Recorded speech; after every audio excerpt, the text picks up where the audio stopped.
here's a hypothetical scenario, Okay. right? You get your wish, right? Scottish independence, right? But you also want to be part of the European Union, but they have already said they won't accept Scotland on their own. How does that work? Who has said that?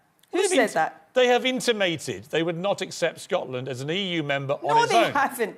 Look, I don't mind hypothetical questions, Piers, but I do have a problem with questions that are based on entirely false premises. The European Union has never, ever said that. And, you know, while I don't expect the European Union ever to interfere in the decision about independence, I am more confident than I've ever been, and I was pretty confident back in 2014, that Scotland would be welcomed with open arms by the EU. If you look at the 27 member states of the EU, about a dozen of them are countries similar in size to or smaller than Scotland. So it's perfectly normal to be a small independent country. But just to clarify, have you been given any assurance by anybody that you can tell us about that that would be the case then, that Scotland would be welcomed, as you say, with open arms? Look,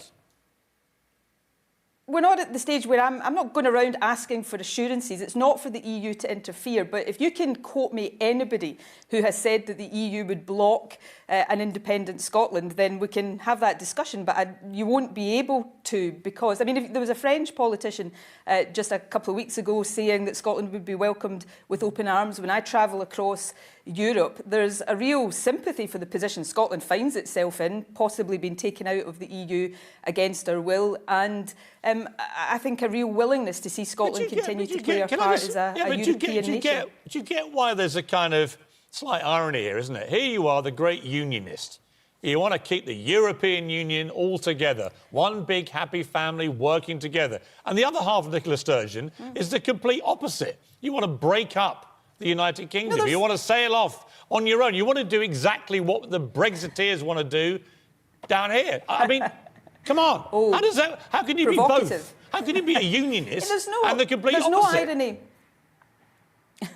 There's no irony or contradiction in that whatsoever. The European Union is a collection of independent countries. They are independent. France, Germany, Spain, Portugal, every member state of the European Union is an independent country. Yes, they come together to jointly tackle some of the big issues that no country in the modern world can tackle alone. Climate change, for example. And if you look at Ireland, Ireland's an independent nation in the European Union, and it's been shown real support and solidarity by the EU. Contrast that to Scotland, which has been ignored and derided by Westminster. And of course, an independent Scotland would still be part. If the UK is better off as part of the EU, which is what you argue, how come Scotland isn't better off as part of the UK?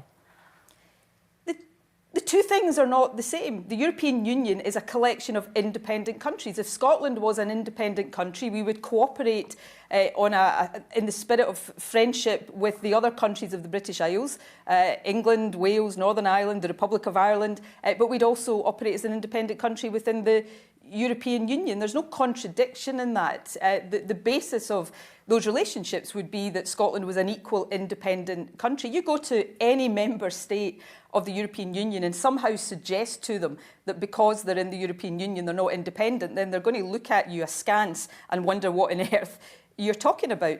But of course the big opportunity, the immediate opportunity for this, for the people in Scotland this week, is to send a message loudly and clearly by voting SNP on Thursday that we do want to stay in the European Union. We want Scotland to be an independent, a European nation, and we want to reject Brexit. That's the opportunity people have. So you say that you want to send a clear message. Apparently 36% of SNP supporters voted to leave. So, in fact, that clear message isn't even getting through to more than a third of your own supporters. I think you'd find those figures probably have changed significantly given the experience of the last 3 years. But the fact of the matter is... Have you got evidence the overwhelming majority of people in Scotland... Have you got evidence they've changed? Let me finish the point. The overwhelming... if you're talking about SNP members, there was some analysis shown that of SNP members, I think it's around 10% would be of a leave persuasion. But the more fundamental point is that the overwhelming majority of people in Scotland voted to remain in the EU. And I think if that referendum was held again tomorrow, that percentage would be even higher. But the overwhelming majority of Scots... Yes, the overwhelming majority of Scots in your own referendum voted not to do what you want to do? What makes you think there's been this dramatic sea I'm not change sure. that's now got you wind behind your sails? Well, there's 45% of Scots in 2014 voted for independence. Almost every single opinion poll that has been conducted since then show a higher percentage want independence. The most recent opinion poll, I think it was 49.5% support independence. But the point I was going on to make is that I think politicians have a duty to be straight with voters. You know, if you look at the position of Labour over the Brexit issue, they're trying to pretend that they are both in favour of Remain and in favour of Leave, and they're fooling nobody, and they're losing support and losing respect as a result. So I think politicians have a duty to be straight with people. Well, I agree with that. Can we talk about remain on in point, the EU, and I want to see Scotland remain in the EU. Right, on that point, I'll just talk about leadership for a moment. Right, you are widely respected, I think, whether people like you or don't like you, as a strong leader of your party, right? It is also widely believed down here, certainly, that Jeremy Corbyn and Theresa May are not strong leaders of their party. They've lost control of their parties. And that as a result, democracy itself is beginning to sort of disintegrate. What do you think of the leadership skills of your rivals? I'm not a great fan of the leadership skills of Theresa May or Jeremy Corbyn. I don't think I'm betraying any secrets in saying that. I think neither of them have shown the leadership that is required. I think Theresa May has pandered to the Brexiteers in her own party rather than doing what would be right for the UK. And Jeremy Corbyn is trying to be all things to all people and is ending up satisfying nobody. But, you know, my job is to put forward a positive message for voting SNP on Thursday, and you know the SNP is in a very clear, unequivocal position when it comes to Brexit. We don't believe in Brexit. We think it's wrong for Scotland and the UK. So if you agree with that, then the way to send that message loudly and clearly on Thursday is to vote SNP. We're the biggest, strongest, most consistent anti-Brexit voice in Scotland. Yeah, you said that you disputed the figure about 36% of SNP supporters voting to leave by saying that 10% of members voted to leave. Of course, you don't just rely on your members to vote for you, do you, when it comes to an election? Of course. You rely on supporters, so the 36% must still be a concern. And the Brexit Party currently second in Scotland, polling at 20%. So they are a significant threat to you. Well, firstly, of course, you know, we have to understand why people voted leave. I wasn't trying to suggest otherwise. I was simply making the point that the clear majority of people in Scotland voted to remain. And I think people who voted to leave, whether in Scotland or elsewhere in the UK, they have been let down over the past 3 years. You know, I oppose Brexit, but it wasn't inevitable that Brexit would turn into the chaotic mess that it has turned into. So I think a lot of people who voted leave actually feel badly let down by what's happened since the Brexit referendum. And on the Brexit Party, I'm not here to talk about the Brexit Party. I think you've quoted one opinion poll at me. But on Thursday, my job is to say to people, if you are part of the majority in Scotland who don't want Brexit, who think it would be an utter disaster for Scotland, then the opportunity is to send that message very loudly by voting SNP. That's how you send the Tories in Westminster that message unequivocally. You say there's no contradiction between wanting Scotland out of the UK but the UK staying as part of the EU. And I wonder whether that is a slightly confused message for Remainers in Scotland who want the UK to stay part of the EU, but might be concerned that if you get a lot of support in these elections, you would then, you know, you have a clear intention to continue pressing for a second independence referendum because, you know, there may be a lot of those Remainers who want to stay and they see a benefit in the union of the UK as well.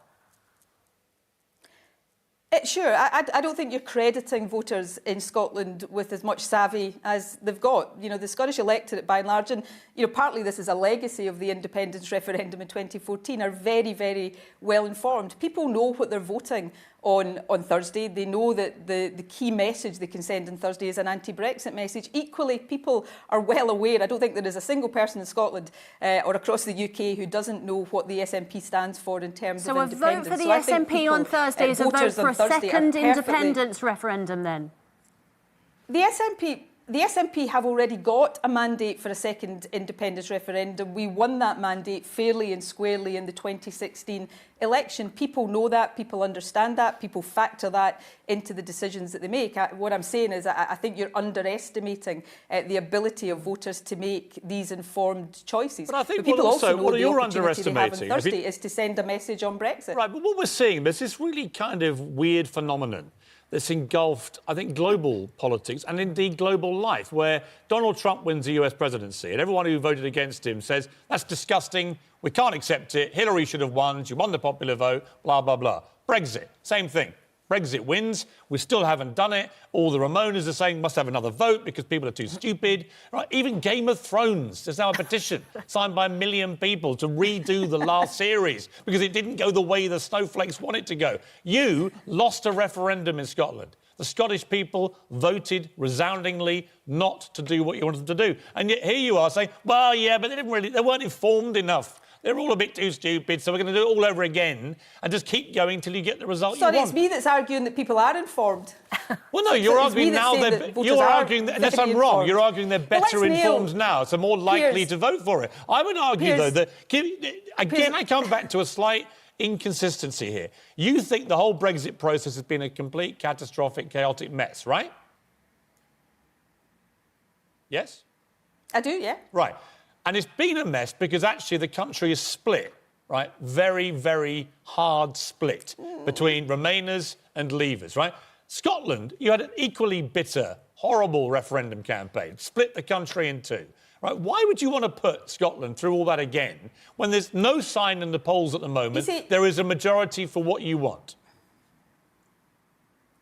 Well, there is increasing support for independence, but I don't actually agree with you on why Brexit has turned out to be a mess. You know, Brexit has turned out to be a mess because, A, people were fundamentally misled in the Brexit referendum, and secondly, there was no plan. Nobody had actually thought about what would happen if the vote was to leave the European Union. And, you know, then Theresa May compounded that error by setting all these nonsensical red lines. As I said a moment ago, I oppose Brexit, but it was not inevitable that Brexit turned out to be the disaster that it has been. It could have been handled much better and more competently. But let's nail this thing about not accepting results of referendums. Yeah. In 2014, people in Scotland didn't vote for independence, and, you know, in case you haven't noticed, Scotland is not independent right now. But people have a right to change their minds if circumstances change, and I don't think anybody could argue that over the last few years circumstances haven't changed, particularly with Brexit. And on the EU referendum, well, Remain won in Scotland. Remain won overwhelmingly, and actually Scotland is now facing being taken out of the EU against our will. That's why it's so important that people use the opportunity if it was another referendum, to send a message that we don't want that. Okay, so let's assume again hypothetically you win a referendum and Scotland votes outright and becomes its own entity. I think it's going to be a lot more complicated for you to get into the EU than you think. You would join the queue that has a number of other countries that have already going through the process. There is a queue. There's a queue for other countries to join the European Union.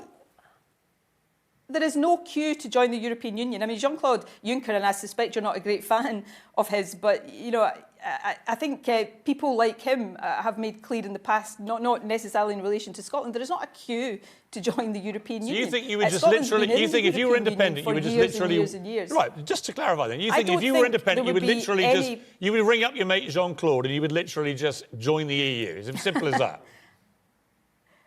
I don't think there would be any fundamental barriers to Scotland being in the European Union if we were an independent country. Why would there be? The European Union, almost since the moment it was established, has been in the business of trying to enlarge its territory, not chuck out countries that want to be members and have been members for the last 4 decades. And if you were independent, would you take Scotland into the euro then?